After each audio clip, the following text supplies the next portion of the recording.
Hey, it's JC1424 once again with another top 10. And go figure, it's just the top 10 songs of 2022. The last one that I did was just the top 10 songs of 2021. I really need to do more of these. And I have ideas, and then I never go through with it. But at number 10, just to get into this immediately, is Liar by Papa Roach. Is it too late for a new fate? Take my secrets down to the water, 'cause I can't keep them down any longer. They have been a staple of rap rock for over 20 years and don't shy away from nuanced production. You can really jump up and down to this. It's a total live jam whenever you get to the chorus. There's also this wicked, distorted violin sample with horns adding to the enraged, psychotic feeling. And it's about living in denial and that tearing them up inside, and it does feel like a state of drowning and panic. At number 9 is A Symptom of Being Human by Shinedown. It's crystal clear. Sometimes I'm in a room where I don't belong, and the house is on fire and there's no alarm, and the walls are melting too. This one is a very comforting and light-hearted performance from an otherwise aggressive sci-fi political album. Brent Smith uses his unrestrained voice and sings in such a rich and slow melody.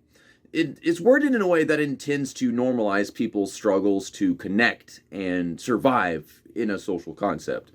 And this song just has such amazing acoustics and build-up of percussion. At number 8 is Forgotten by Korn.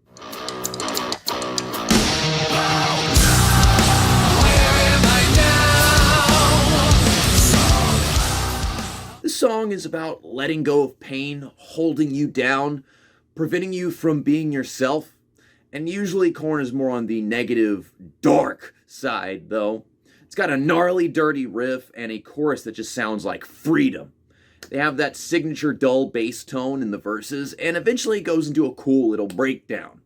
And this really is another one of those Korn songs that could have been in an ATV Off-Road Fury game, just because of that bass and the way the chorus comes in with a little breakdown. And they did have a song in ATV Off-Road Fury too, and that's why I say that. If we were still getting Supercross games of that caliber, that were just that fun in style, then maybe we still have a really cool soundtrack like that. And at number 7 is Lifetime by 3 Days Grace. Your voice always takes the pain away. I'm going to give myself a stomachache with this coffee. What am I talking about? I already have a stomachache. But it's morning. I'm drinking my coffee because it's morning. This was dedicated to the survivors of the Mayfield, Kentucky tornado damage. I can relate to that because not a year before this song was put out, I was a victim of this hurricane damage in Louisiana. And I had just moved into an apartment, and then it got destroyed a month later. And then I was just evacuated all over the darn place, looking for a place to stay and work, and until I could find my own place again. But obviously this song has a broader meaning of losing the one person that you just never thought possible.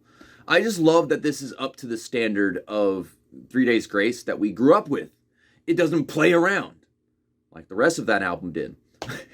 There's some bits of raw sound, and it finds ways to capture an empty feeling melodically, just letting out all the frustration really well. And at number 6 is Deja Vu by Avril Lavigne. I'll take a picture of us and I'll cut you out. Am I insane? Expecting you to change. It's the same thing over and over again. Deja vu. She is done giving this punk second chances or whatever, and makes a really bitter song all about it with smashing party energy. And her attitude, and at least in my opinion, is spot on, sounding like a cheerleader in the chorus and a cute spoiled brat in the verses. There's all kinds of neat effects to just slip in there, and it feels nostalgic making this kind of music again in the first place. Honestly, this just winds up being on my list purely for the fact it's a harmless, catchy earworm. And I feel like half the songs on the album were like that, but this was the only one that like a month later just wound up being stuck in my head. When I went back to listen to it, it was really satisfying because I was getting that tune, that melody, that entire song that was stuck in my head, as opposed to a song that's stuck in your head and it's annoying and you wish it wasn't there. I don't know. But at number 5 is Verona by Muse. I won't leave you in the dark because I need you so.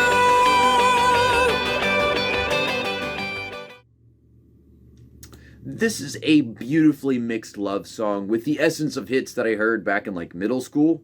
So, I don't know, One Republic.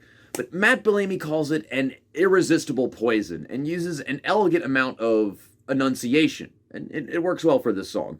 There is a ton of reverb for everything to just fall into until it all comes clear.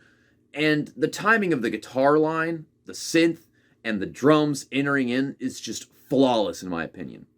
At number 4 is People Say by The Violent.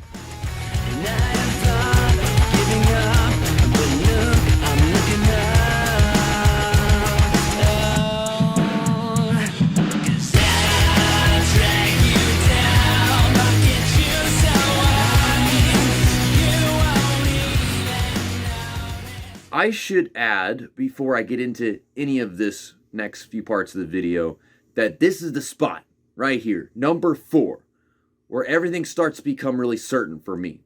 Whenever I first heard all of these songs through the rest of the list, I knew they were going to be in my top 10.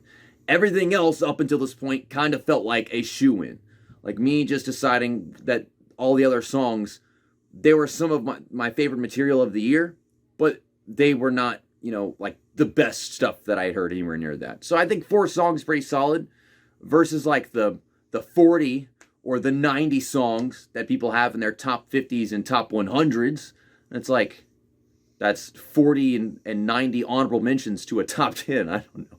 But this one always leaves me with an obscure feeling of depressed satisfaction.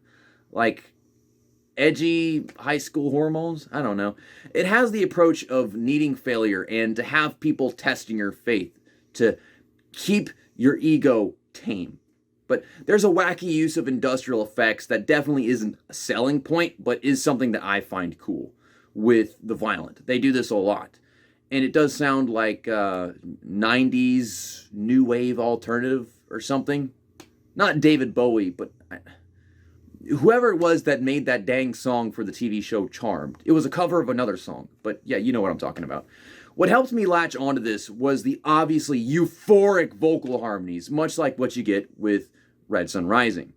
And at number 3 is Psycho Crazy by Hailstorm. Keep pushing, pushing on me.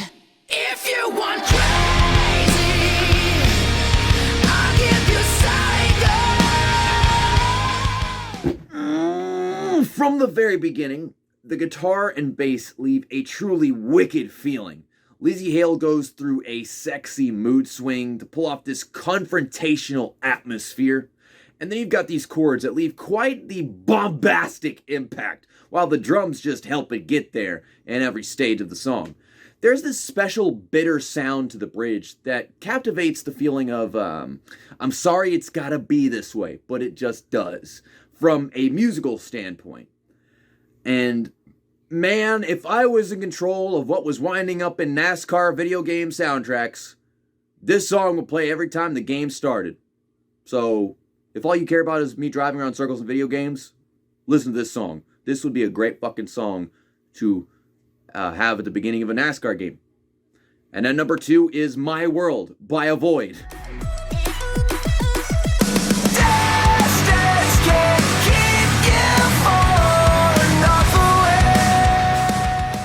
Speaking of which, I discovered this band because they had a couple songs in this game. I mean, this is like a special edition of a game that came out like 2 years ago. So I found this band like way after everybody else did. But then they started putting out more music and it was like way better. Just leaps and bounds in more creativity than what people originally heard, at least in my opinion. The opening electronics here were a grower for me. Like, it only took like 2 listens for me to actually be on board with that. Then there's this massive drop with the chords, and it is just surreal, mind-blowing shit. The chorus has an infectious melody. There's wild rage in the verses until it all just breaks down. And the drums and percussion are brilliant. It almost gives off the effect of an anime intro. They use some like synthetic percussion at one point in the bridge, and they just distort the voices like with like a modulator. And all of this, it both sounds nuanced but old, like the way they're just kind of combining things together. It works so well. It is a great improvement for the metalcore genre, in my opinion. Although I've only heard like 10 different metalcore bands that have caught my attention. And now we're going to get into my actual honorable mentions of the top 10.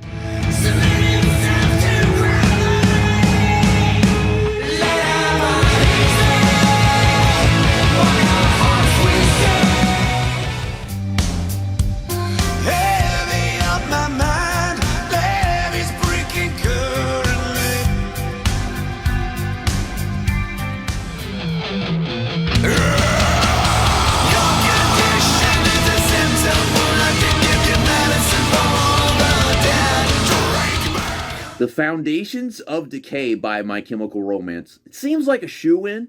Them simply returning was an impactful thing for everyone. While the mix is odd, it refreshes a feeling traditional with some of their biggest hits. You know, like what was on the Black Parade and 3 Cheers for Sweet Revenge and some other albums that I never even listened to in the first place. It don't matter. Those are the only 2 albums you need to hear from them. Then you got Tidal Wave by Nickelback. I just reviewed this album a while back. I'll put a thing at the top right of the video for you to click. It might not even show up because YouTube's broken, though. The album, yeah, it was released not too long ago, and it was relatively tame. But this is just so satiating. It resonates much like the stuff they made back in like 2002. You have Feeling Way Too Damn Good. It has that same bass guitar tone. And the attitude just hits like a love potion. Some Harry Potter love potion. I don't know. And then we've got Medicine for the Dead by Slipknot. Chapeltown Rag is probably better for the casual metal junkie, but it doesn't have this nuance. I've used that word way too many times in this goddamn video. It definitely is a Halloween song in many elements and regards, but the overall style is visceral and poisonous. It drags, but it maintains aggression. Now keep in mind that this song right here was the closest to being in my top 10 and just didn't make it. Over a song by Papa Roach.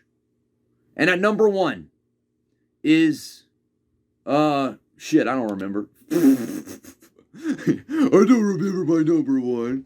It's Valhalla, Too Young to See by Nothing More.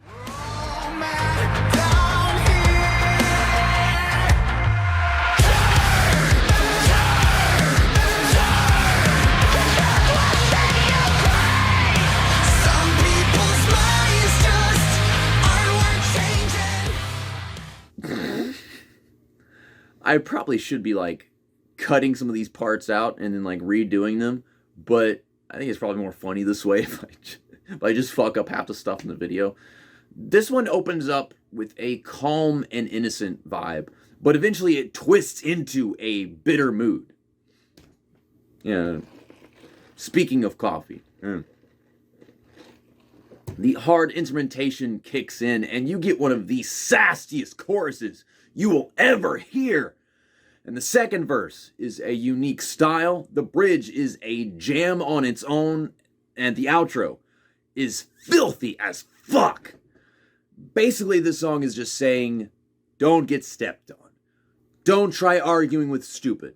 Which in the context of the album is even more inventive and intriguing. But here, it's just a nice motivational workout song. I mean, it's not fast and ridiculously hard, but I'd say it's hard enough as good workout music. It's gets you in motion. But in general, man, like, whenever I think of 2022, these top 4, or maybe top 3 songs, because people say it sounds like something from the 90s, they are going to be what I think of in looking back on this year. I'm done trying to put together perfect sentences. But those are my favorite songs of 2022, and this is my video of me talking about those songs. Thanks for watching the video. See you next time. That's that. And 2022 over.